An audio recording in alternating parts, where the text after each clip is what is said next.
mi nga xam ne nii ku xam FIARA bi succès bi FIARA bi am xam ne non seulement moom moo ko jiite mais daf cee dox tànk yu mucc ayib. Donc monsieur Fall ñoo ngi lay remercier di le féliciter au nom de son excellence président de la République, au nom du premier ministre, au nom du gouvernement, mais aussi au nom de tous les Sénégalais.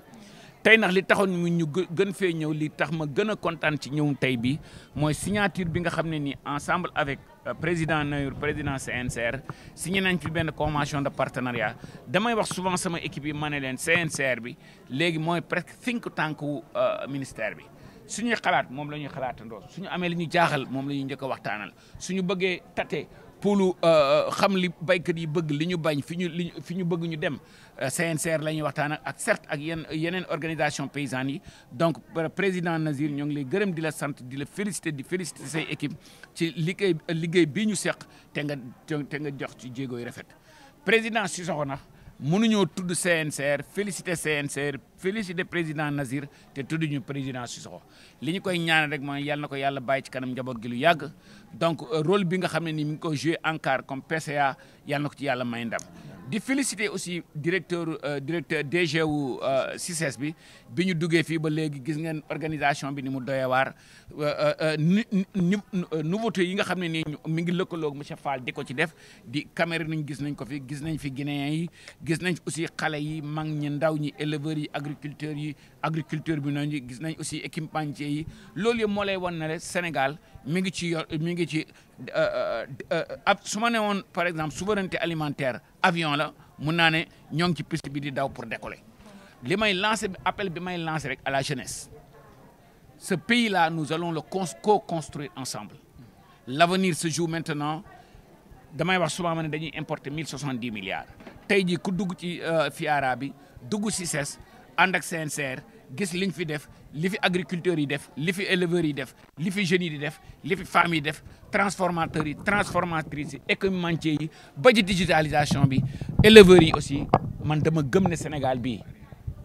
on a tout pour que ça marche. gis ngeen résultats yi ñu am ci soble bi gis ngeen résultats yi ñu am ci pomme de terre bi. ceeb bi aussi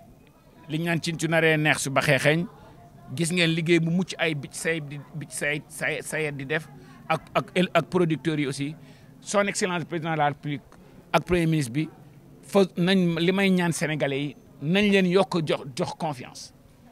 am patience te xam ne ñu bëgg réew mi lañ ñu bëgg defar réew mi lañ te njortu naa ne suñu ànd ak expérience yu xam réew mi comme CNCR affaire bi mën naa baax en tout cas ñoo ngi leen di gërëm di leen sant di leen remercier te di rafetlu lool tabaski bi mu ñu jëm nag dañu ci comme ni may waxee rek li ñuy ñaan yàlla ñu commencé ci bismillahi rahmaani rahim egg ci alhamdulillahi rabbil alamin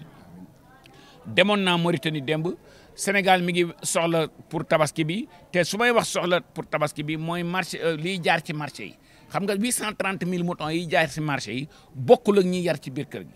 te besoin total yi 830 000 moutons la mais xayma nañ ne peut-être dinañ importer entre 230 ba 250 000 ci 230 250 000 yi 190 000 moutons yi mi ngi jógee Mauritanie mais 190 000 moutons soo ko xaymaa même su dee 100 000 francs xar mi la 19 milliards la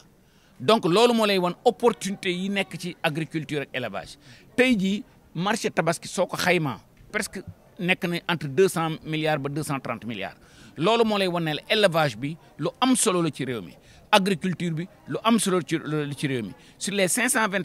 557 communes du Sénégal 525 communes bi ay communes rurales lañ te ku wax commune rurale wax mbay ak sàmm en tout cas FIARA bi dafa nekk benn plateforme boo xam ne nii dafay fësal li baykat yi ak sàmmkat yi ak éleveurs yi di def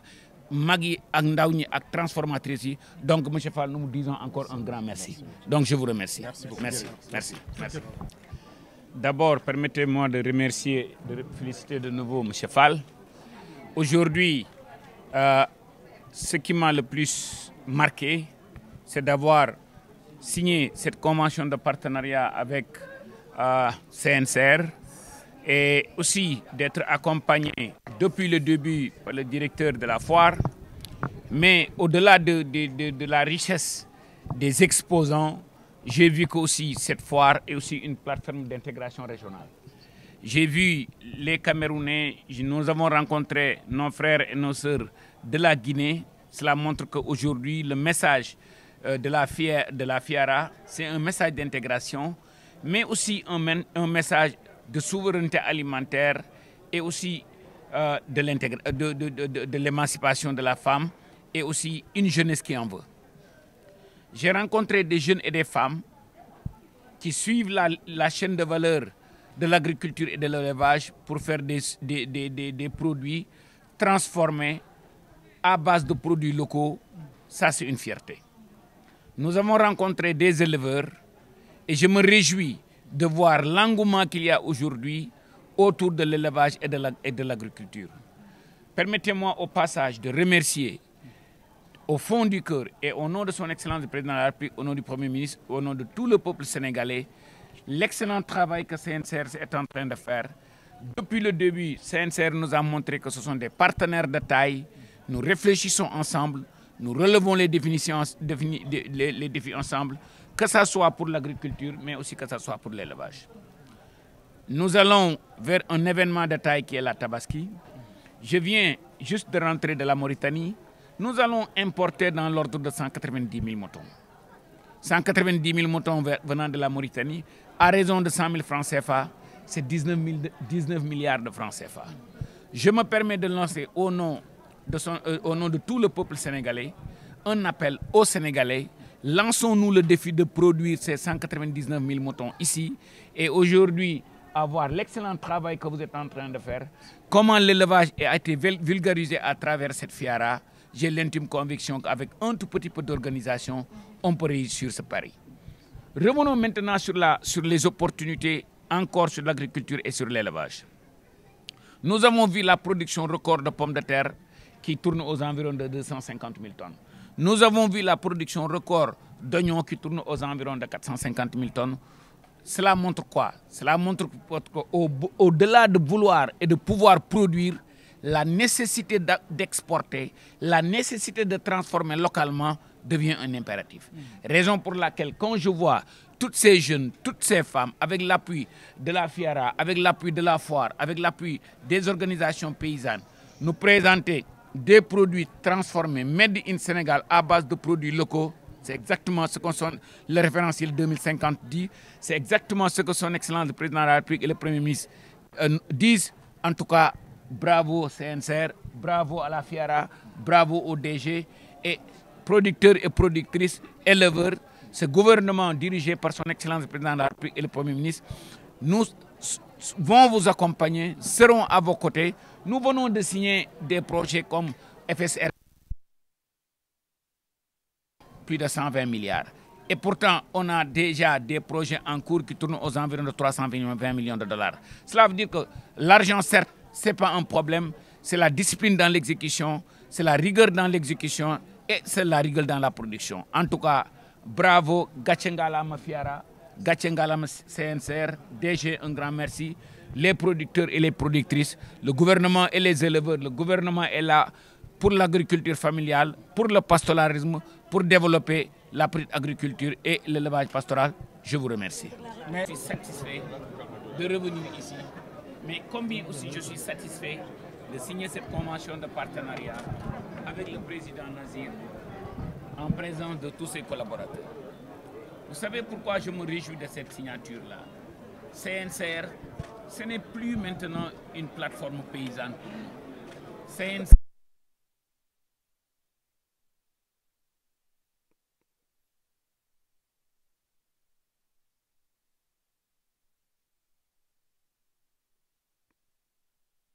moom mooy organiser presque FIARA bi di organiser DG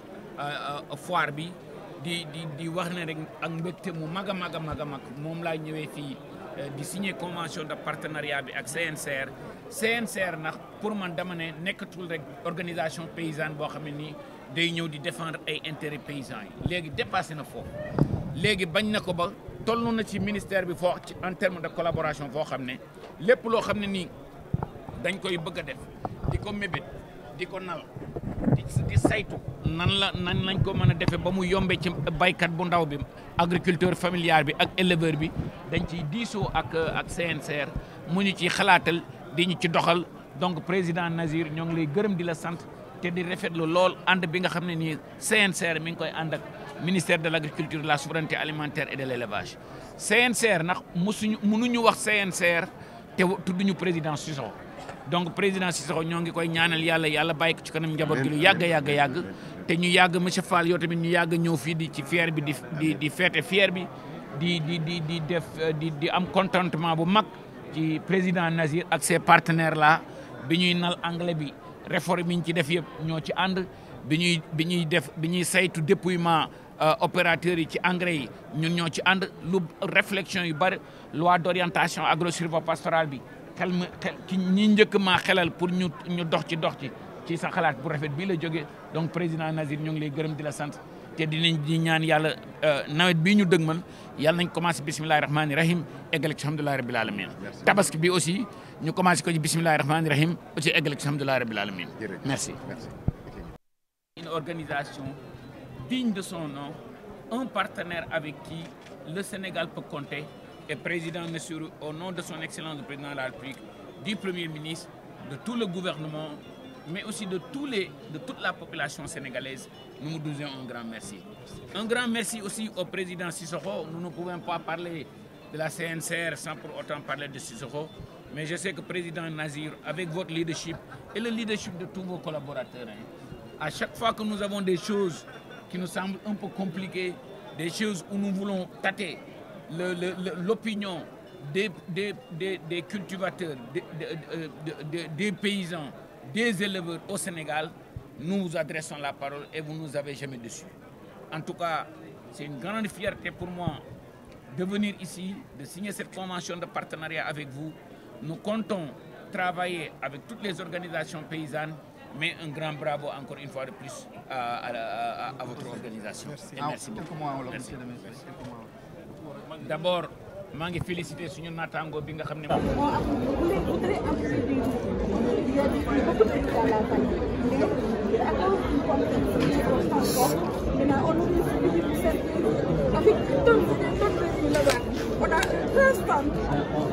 il faut relever le défi du transport avec les camions.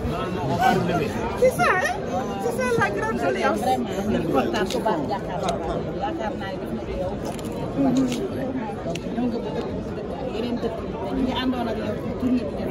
donc temps bi gudd na. dañuy fale ñu leen kàddu baykat yi parce que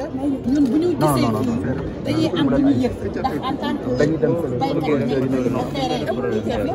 vraiment gis nañu ne mais daal am na yu bëri nag yu def vraiment sayet ñu ngi ci liggéey mais xëy na am na yeneen yu jàppale yoo xamante ni ko am koy daal ñu ci liggéey pour jàppale sayet yi ñu ci terrain yi parce que ñoom presque liggéey bi def nañ yu bëri nettoyé nañu canal yi indi nañ fa ay heure gradeur vraiment jàpp nañu bu baax mais ba tey des na ndax am na terrain yu bëri yoo xam ne bay ñu te ba pare nag man li ma gën a loo xam ne dama ne bu ma gisee dinaa la ko wax mooy problème coopérative agricole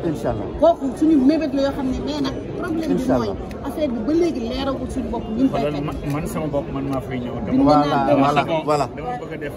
xam nga comme Sénégal 525 communes 52 semaines rek moo am semaine donc mënuma ci benn at mënuma def kii yëpp donc bañ naa ko ba su may ñëw ci tournée Bakel boo door Dagana Matam avion laay jël hélicoptère lay jël ànd ak avion pour mën a wàcc fu nekk dégg nañ seen doléance yi dégg nañ seen mébét yi gis ngeen le nombre d'hectares bi ñu am bi baykat yi emblavé leen ñu jàppale leen ci irrigation bi li ñu naan ndax ndar xayul koy sotti ñun ñëpp nañ patient rek xam ne dëkk bi ñun ñoo koy defar te mébétu son excellence le président de la République ak premier ministre bi ñëpp gis nañ ko dina baax mais aussi kii dafa xam lu am solo mooy li nga xam ne dafa am lu ñu dëgmal mooy picc yi parce que emblavé nañu tant d'hectares léegi rek léegi ci vraiment non demal daan soxna si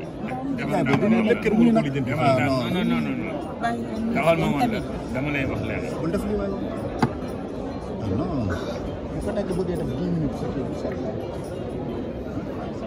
dama ci tourner sur ak tourner sur nga xam ne li may war déjà tourner sur loolu liir fii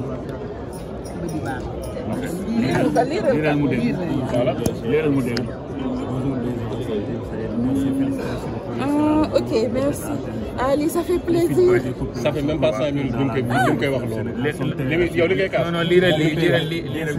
DPV foyer prêt alors voilà c'est bon.